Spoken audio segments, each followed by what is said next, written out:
Hello everyone, so my name is Vikal Jain and today I am going to show you how to create report like this.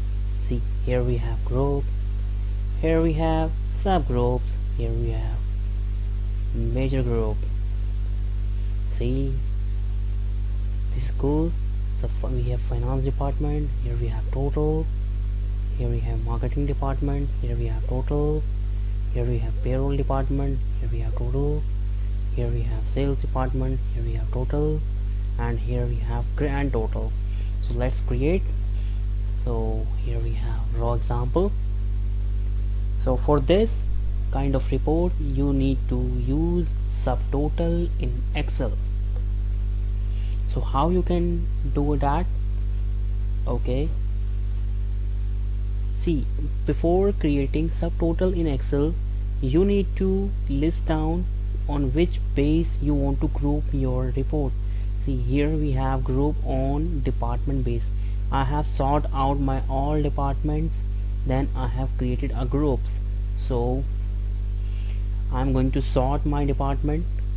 So Alt TS for custom sort, or you may go to data sort.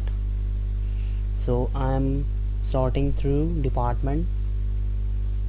Click OK. Now see, here we have sorted out all the departments. Okay, now we are going to use subtotal in Excel. What subtotal do? Subtotal groups every items into subgroups and create grand total. So here we have subtotal in data tab. So at the last we have subtotal. Now see, on which base you want to group. I want to group on the base of department. Now here we have 11 function. So what you want to do with that group? I want to do count, average, max, min, product, standard deviation, count numbers, standard deviation, population, variance population. So here we have lots of function. I'm going to do the sum. Now on which column you want to do the sum? So I'm going to do the sum on the base of random numbers. So here we have group and here we have numbers which we want to subtotal. So click OK. Now see, our report has ready. Click 2.